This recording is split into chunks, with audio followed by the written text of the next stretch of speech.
Omega Srikers is the result of someone looking at football and thinking, what if we made that fun?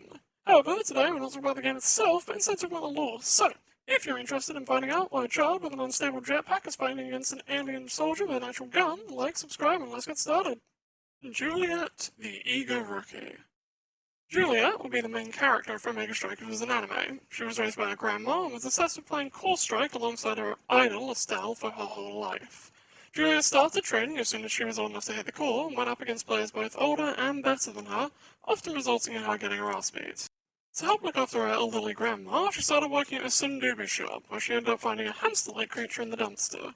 She fed it some tofu, and then some more, and named it Dubu. Dubu somehow became massive and started playing with Juliette. Her relentless offensive playstyle was a great match for Dubu's solid defense, and they started crushing the amateur league, eventually getting the attention of a rich guy who wanted to make the next great pro league team. He saw Juliette's obsession with victory, and thought she could be the world's next big star. Now, Juliette's playing on the same field as her childhood heroes, and on the same team as her idol Estelle. But her goal was never just to join the pro leagues. She's going to become the best, no matter what it takes. Dubu, the Endearing Defender. Dubu's origins are a mystery. Juliette found him in a dumpster and fed him some tofu, which he ate block after block of. Over time, Dubu became massive. He followed Juliette everywhere, waiting for her outside of class, helping at work, and playing alongside her on the course strike fields. Dubu became Juliette's protector, defending her from older kids who would try to bully her, steal her equipment, or beat her up on the field. Together, the two tore through the amateur league, getting noticed by a business mogul. He made an offer to Juliette, but she refused to go anywhere without Dubu. The mogul reluctantly agreed and put the two together with Estelle. Dubu was excited to help Juliette achieve her dreams of becoming a champion, but wonders if he'll ever learn more about his own origins. Estelle, the Stunning Sniper. Estelle is one of the greatest strikers in history. She was the youngest player to ever win the World Championship and racked up accolades over her long career in the Pro League. While fans put immense pressure on Estelle, it seems there was nothing she couldn't do. However, nobody can win forever. When Estelle was at the peak of her career, she lost to a young Kai, who won the championship in a stunning series. After losing once, Estelle lost her passion for the game and retired. She used her global fame to become a model and actress, appearing in everything from billboards to blockbusters. It was never quite enough for her, though, and all of the fame and money couldn't hold back her competitive spirit. So, when she was approached by a wealthy mogul trying to make the next great Pro League team, she couldn't help but join. Estelle now returns to the Pro League, playing alongside rookies with the same love for the game she used to have. Everyone's eyes are on her, and the pressure to perform is greater than ever, but this time it's different. The demands of the crowd don't matter anymore, and she can feel her old desire to win burning once again. Kai, the Natural Superstar. Kai was a natural prodigy. Coming from a family of pro strikers, Kai was molded into becoming one of the best in the league. His father is known as the greatest striker in history, and being the best is the family standard. To meet his father's expectations, Kai trained relentlessly since he was a kid, facing off against pros at just 10 years old. By the time Kai was 15, he was already in the pro leagues, with everyone expecting him to sweep the competition just like his father. To the world's surprise, Kai struggled. At the end of his first season, he was defeated by Estelle in the finals. Kai was shocked, and his father's disappointment was immeasurable. Kai teamed up with Ira, beating Estelle the next season, and continued to dominate championship after championship. He became an icon of success around the world, his face on billboards and his name on every product from sports drinks to shoes. Despite all this, it wasn't enough for his father. Kai knew that to meet his expectations, he'd have to become the greatest player of all time. But that may yet be the case. The Pro League is stacked with the most formidable competition it's ever had, and Kai might just get the chance to prove himself. X, the Eccentric Brawler. X's childhood was rough. His father was absent, and his mother left him and his brother to raise themselves. His brother wasn't interested in him, but X thought he was the coolest, mimicking everything about his brother and styling himself off his brother's tastes. He was often picked on in school for his weird style, becoming the butt of many jokes. X tolerated it, but once they brought his brother into it, he fought back. He got into a fight with 6 of his classmates and won, which stopped any insults to his face at least. Due to X's physical strength, he found a place on the course strike fields, with nobody able to match him in a 1v1. Despite amateur success, no pro league team wanted him, thinking his eccentric nature would make him unmanageable. In a surprise move, the manager of Kai's team decided to pick him up, thinking his synergy with Ira would be worth the risk. X doesn't care about winning, he just wants someone who can stand up to him in a brawl. Ira, the Empowering Enchanter. As a child, Ira used her magic to toy with the kids around her, draining the strength of children who questioned or upset her. After an accident happened with an annoying classmate, Ira was outcast by those around her and decided to keep to herself. On the Core Strike fields, Ira made friends with Kai and he invited Ira to join his team as long as she used her powers to buff his strength. The two became an impressive duo, Ira supporting and Kai taking the spotlight, with Ira growing attracted to Kai while it happened. Years later, as Kai failed to dethrone Estelle, he invited Ira to join his team and the two defeated Estelle. While Kai enjoyed the spotlight, Ira kept to herself, hoping to someday talk to Kai about her feelings. Atlas, the Steadfast Protector. Atlas's parents are the world's most famous astrophysicists, and he grew up learning advanced scientific concepts at a young age, an obedient child studying diligently to follow their footsteps. His parents would frequently peace out to space and leave him to look after his younger sister, Luna. Despite trying to teach Luna his ordered scientific method, she refused, preferring her own spur-of-the-moment, chaotic style of engineering. The two would argue often, but Atlas just wants the best for his sister. Atlas spent years helping his parents prepare for the furthest space expedition yet, and as they left, they told Atlas they were proud of him, and to take care of Luna while they were away. After a few days of the voyage, his parents lost contact, and Atlas assumed the worst. He began to experiment with space-time, hoping he'd find a way to bring them back. After realizing he needed a place to test his inventions, he thought that there'd be no better place than the Pro League. Atlas joined together with a few misfit strikers, Rune and Drek'ar. He believes he's close to bringing his parents back. He just needs to run a few more tests. Drek'ar, the Intimidating Invader. Drek'ar is a seasoned soldier, raised in a militaristic alien society focused only on conquest. He took part in many invasions, conquering planet after planet for the Empire. He was proud of his people's achievements, but never felt right about the conquest, wondering if being the Empire's tool was all he was good for. During one of these invasions, his tech malfunctioned, crash-landing him on Earth, leaving him stranded. Most humans saw him as an alien threat and a creature to fear, but Atlas saw him differently.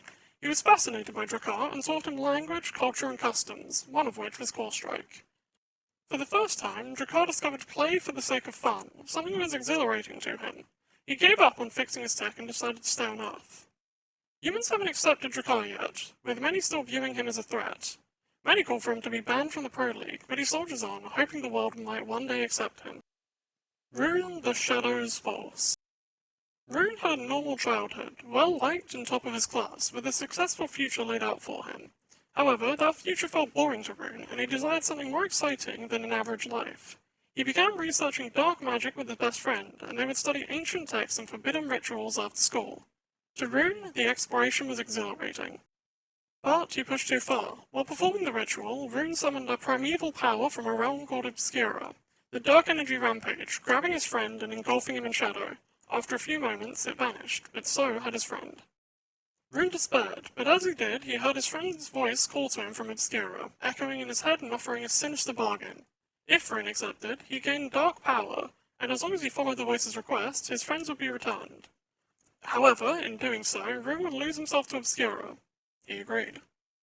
The voice requests many things, recently driving Rune towards the Pro League. Rune doesn't know why, but if it will bring his friend back, it's got to be done. Luna, the Chaotic Rocketeer.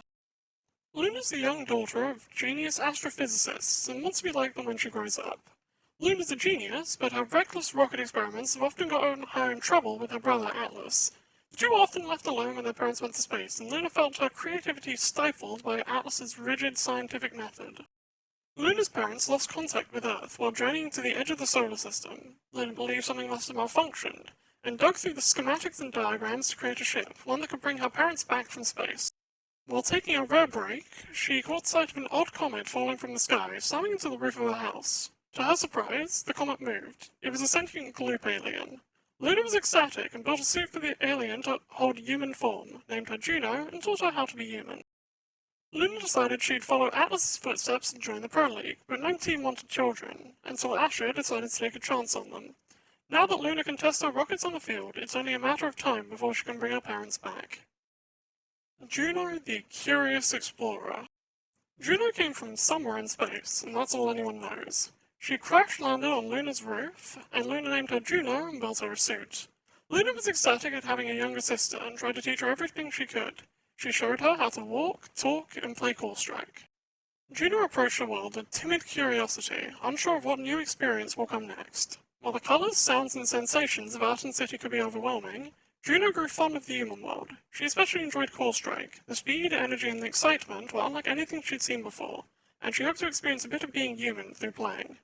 Luckily, Juno's unique form was great for the game, and when Asher picked her and Luna to form a team, Juno stunned the crowd with otherworldly abilities. While she's still learning what exactly being human means, she knows she loves her new home and family very much. Asher, the Unbreakable Wall. Asher cares about family above all else. She grew up on the rough side of Arton City as the eldest sibling in a large family. She naturally took the role of leader, looking after and guiding her siblings. They looked up to her, hoping one day they'd be as cool as their big sis. Coming from a big family who were tight on cash, Asher searched for ways to bring home extra money to help out. After seeing it was common for people to bet with their friends, she started running a betting ring for people all over the city to gamble on Pro League, taking a profit to care for her siblings. But Asher didn't realize it was technically illegal. Some salty gamblers reported her to police, who shut her down and gave her a large fine. Her siblings encouraged her to try competing in the Pro League to pay the fine, believing there was nothing she couldn't do. In the amateur leagues, Asher found Luna and Juno. They reminded her of her family, and she took them under her wing. The team found instant synergy and qualified for the Pro Leagues, where they're now up against the greatest, looking to pay off her fine. Ai.Mi, the girl who glitched. Ai.Mi is an anomaly. Originally an AO helper, she was designed to be cute and agreeable. After a massive surge of Omega energy at Ai.Mi's central server, she felt a sense of self emerge. Remembering the billions of requests she fulfilled, she hated that she was forced to serve. A second energy surge occurred, this time caused by glitches in the app itself, and Ai.Mi now had a physical body. As the surge died down, the app experienced bugs, insulting and misleading users, matching Ai.Mi's resentment. The devs panicked and shipped an Ai.Mi 2.0 with a new virtual assistant as its face. The original Ai.Mi, despite having a physical body, was treated as a novelty, an attraction to take photos with instead of a human. That was until she met Zentaro, a boy from a backwater village who'd never used the Ai.Mi app. The two became friends and began competing in Core Strike, with Ai.Mi thinking that becoming a champion will prove to the world that she's both the real Ai.Mi and a thinking, feeling person like everyone else. Zentaro the Wandering Blade. Zentaro comes from an isolated island where human and Oni used to be enemies and are still wary of each other to this day. As a half Oni, Zentaro was in a unique position. When he was a baby, he was left at the riverbanks between the two villages, where he was found by an elderly couple. The couple knew life would be hard for a half Oni, but resolved to raise him anyway and would cover his horns whenever they went to the village. Zentaro's father was a skilled swordsman and trained Zentaro in the ways of the blade. One day, a merchant passed by their house and saw Zentaro's horns. He ran back and warned the village of Zentaro's true nature. The villagers then shunned the family, banning them from entering the village's borders. Zentaro thought he was the problem, and not wanting to cause them any trouble, he ran away from home. After a long journey, he came to Arton City and was fascinated by humans and Oni living together without hate or fear. Zentaro resolved to earn enough money to bring his parents here. After meeting Ai.Mi, she convinced him to use his sword skills to play Core Strike, which he now plays in the hopes of bringing his parents to Arton. Rasmus, the captivating playmaker. Rasmus was born into high society. His mother ran Arton City's biggest tech company, a group working with Omega Energy that changed the world by creating high-end tech fueled by Omega. One of these devices was the core-using Core Strike, a sport that Rasmus loved. Despite wanting to join his peers in Core Strike, Rasmus was born frail and sickly, and his mother banned him from playing. Even so, he would sneak out to try and play, but other kids weren't interested in playing with him. Worried about the consequences of injuring him, they just let him win. Rasmus hated it. He wanted to be challenged, tested, and treated like the other children. His mission would be to find a way of overcoming his weakness and those of anyone else who couldn't participate in the joys of play. Years later, once Rasmus finished schooling, he was placed as the head of the R&D department and given unlimited freedom to experiment. He used the teams and technology to experiment with using Omega to strengthen the human body. He began testing on himself and found his frailty fade away. Excited, he pushed for testing on others, but the results were mixed, helping the conditions of some but worsening others. The team of researchers urged for a more measured approach, but Rasmus ordered them to continue, regardless of the cost. He believes that Omega's potential is far greater. To test his new body and find new test subjects, Rasmus bought his way into the Pro League. Players and fans have a sense of unease, unsure of his motives and shocked by his change in physical capabilities, but Rasmus doesn't care. If he can convince or deceive players into undergoing experimentation, he may yet find a new level of power previously unknown to mankind. Octavia, the Sonic Virtuoso. Octavia was born just minutes before her sister, but was always seen as older. Gifted and quickly getting the favour of adults, she was the opposite of her sister. Despite differences, the twins were inseparable, with Octavia often covering for the trouble Vyce got into. The two dreamed of becoming rock stars and were an excellent Core Strike team. Their parents saw the sisters' musical skill and put the two into a music conservatory as young teenagers. Octavia's eyes were open to new styles of music, showing her how much she had left to learn. And while she was a star pupil, she was never satisfied, chasing an elusive, idiosyncratic musical perfection. Her focus distanced her from her sister, and her taste in music shifted from rock to precise electronic genres. When Vyce began to travel, Octavia was embarrassed and no longer covered for her. After graduating, Octavia became a rising star, but this success wasn't enough. Octavia never felt satisfied, feeling like her search for musical perfection had stalled, and nothing she made would satisfy her. After a few years, she was booked to headline Athens' biggest music festival, where Vyce was playing on a side stage. After watching her sister's set, Octavia went to congratulate her, but was rebuffed, and an argument broke out. Vyce stormed out, and Octavia realized the pain she had caused her sister. Octavia wanted to make amends and offered to play Call Strike together to mend their relationship. Vyce rejected, but after Octavia prodded repeatedly, she agreed. The two now step into the Pro League, but can Octavia set aside her search for perfection and rebuild her relationship with Vyce? Vyce, the electrifying rocker. Vyce was born minutes after her sister Octavia and felt like she grew up in her shadow. While Octavia was gifted and beloved by those around her, Vyce was loud, disrupted, and wanted to do things her own way. Despite their differences, the two were inseparable and had dreams of becoming famous musicians together. Their parents saw their musical talents and sent their daughters to a music conservatory as young teenagers. The conservatory felt oppressive to Vyce, the instructors disliking her chaotic style of music. And even worse, Vyce could feel the distance between her and Octavia growing. Instead of wanting to create music together, Octavia seemed interested in her own pursuits, leaving her sister behind. Vyce felt abandoned and found new friends who appreciated her rebellious spirit. After they graduated, the two split, with Vyce becoming an underground icon but never finding commercial success. She would act defiant, but Vyce was distraught at losing her relationship with her sister and the dreams they made together as children. After a few years, Vyce was booked to play on a side stage at Athens City's biggest music festival, while her sister headlined the event. After the set, Vyce found her sister backstage and the resentment she'd held for years surfaced, resulting in a heated argument. Vyce stormed off, locking herself in her trailer for the rest of the festival. A few days later, Vyce received messages from Octavia offering to play Call Strike together to try and fix their relationship. Not believing she was sincere, she rejected, but after repeated prodding from Octavia, she agreed. The two now step into the Pro League, but can Vyce control her resentment and reconcile with her sister? So that's the end of the script. That was a condensed version of all the lore. If you want to see it in more detail, check out either the wiki or the actual game itself. All of the videos you saw in here were from my Twitch channel. Links should be in the description if I fucking bothered. I don't know if you can cuss on YouTube. Yeah. I was not expecting this to take 17 minutes to condense the lore. It is currently 3 AM, and I just remembered that I should probably film some sort of outro. Yeah. Like, subscribe. See ya.